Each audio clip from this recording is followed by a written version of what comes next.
ॐ श्रीकृष्णाय परमात्मने नमः। चिदानन्देन कृष्णेन प्रोक्ता स्वमुखतोऽर्जुनं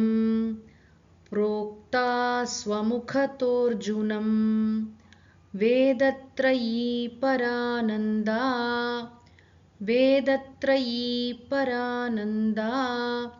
तत्त्वार्थज्ञानसंयुता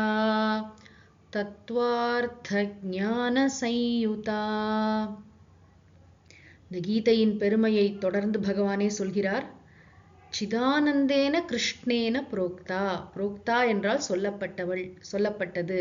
யாரால்? கிருஷ்ணரால். எப்படிப்பட்ட கிருஷ்ணரால்? சிதானந்தேன, சித்து ஆனந்தம். சித் என்று சொன்னால் தூய உணர்வு, பேரறிவு, பேருணர்வு, ஆனந்தம். ஆனந்தம்னு சொன்னா வரையறைகள் அற்ற தன்மை, இடம், பொருள், காலம் எதனாலும் வரையறுக்கப்படாத ஆனந்த வடிவினரான, உணர்வு வடிவினரான பகவான் ஸ்ரீகிருஷ்ணர். அவரால் ஸ்வமுகத்தகன, அவருடைய திருவாயினால் மலர்ந்து சொல்லப்பட்டது. அர்ஜுனன் பொருட்டு அர்ஜுனனுக்கு சொல்லப்பட்டது. அதாவது பகவான் தன்னுடைய திருவாயால் சொன்னதுங்கிறது எவ்வளோ பெரிய பெருமை. வேதங்கள்ல இருக்கு, ரிஷிகள் சொல்லியிருக்காங்க. சில ரிஷிகள் யாரு சொன்னாங்கன்னே கூட நமக்கு தெரியாது. வேதத்துல சில மந்திரங்களுக்கு தான் ரிஷியெல்லாம் தெரியும். சில மந்திரங்கள் அப்படியே காலங்காலமா சொல்லப்பட்டு வரக்கூடிய விஷயங்கள்லாம் கூட இருக்கும். ரிக்வேதத்துல தான் நிறைய ரிஷிகள் கரெக்டா தெரியும். அப்படி இல்லாம இந்த இடத்துல தெளிவாக பகவான் அவதாரம் செய்து அவரே தனது திருவாயினால் உபதேசித்தது அப்படின் போது அதுக்கு அவ்வளோ ஒரு பிராமாண்யம், ஆத்தென்டிசிட்டி இருக்கிறது. அப்புறம் கீதை எப்படிப்பட்டதுன்னா வேதத்ரயி, 3 வேதங்களின் சாரமா. பொதுவா வேதங்கள் 4ன்னு சொல்லுவோம் இல்லையா? ரிக்வேதம், யஜுர்வேதம், சாமவேதம், அதர்வண வேதம். இங்க அதர்வண வேதத்தையும் நம்ம சேர்த்துக்கணும். அல்லது ரிக்வேதத்திலையும் சாமவேதத்திலையும் இருக்கக்கூடிய மந்திரங்கள் கிட்டத்தட்ட சிமிலரா தான் இருக்கும். அதனால அப்படி வைத்து பார்த்தாலும் ரிக்வேதம், சாமவேதம், அப்புறம் யஜுர்வேதம், அதர்வண வேதம், இப்படி எல்லா வேதங்களுடைய சாரமாக வேதத்ரயி. கீதையில என்ன இருக்கு அப்படின்னு பார்த்தா வேத மந்திரங்களுடைய சாரம் இருக்கிறது. பரானந்தானா என்ன? மேலான ஆனந்தத்தை வழங்கக்கூடியவள். நம்ம உலகத்துல அனுபவிக்கிற ஆனந்தம்லாம் என்னன்னா அபர ஆனந்தம்.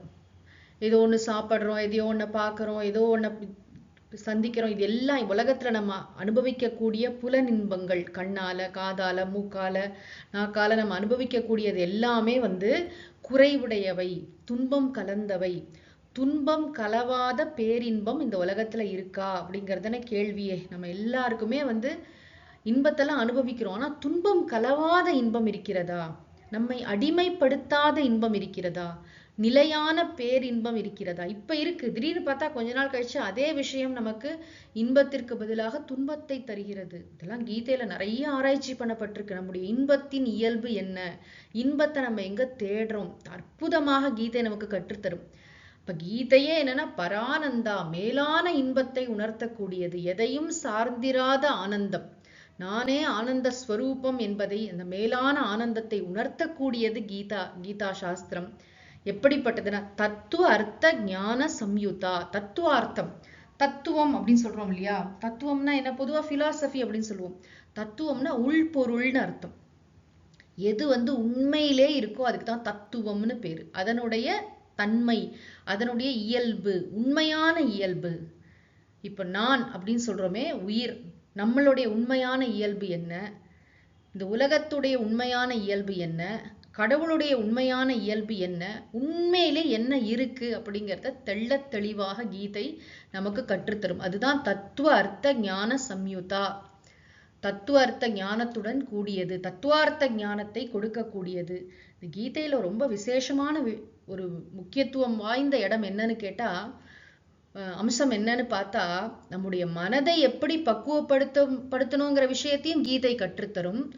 இந்த மெய்ப்பொருளை எப்படி உணர்வது, எப்படி முக்தியை அல்லது வீடு பேற்றை உணர்வது எப்படி? இது ரெண்டையுமே கீதை நமக்கு கற்றுத்தரும். கர்மயோகம், ஞான யோகம் இரண்டுக்குமான மிக அழகான பாதைகள்.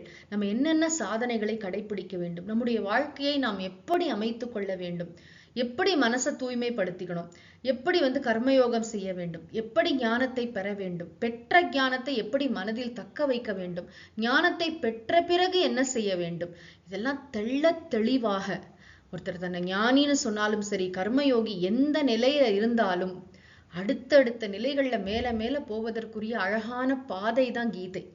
அப்படி கீதை காட்டும் இந்த பாதையை நாம் தொடர்ந்து பயணிப்பதற்கு, கீதையின் பெருமையை முதலில் நன்றாக உணர்வதற்கு பகவான் ஸ்ரீ கிருஷ்ணர் நமக்கு நன்றாக அனுகிரகம் செய்யட்டும்.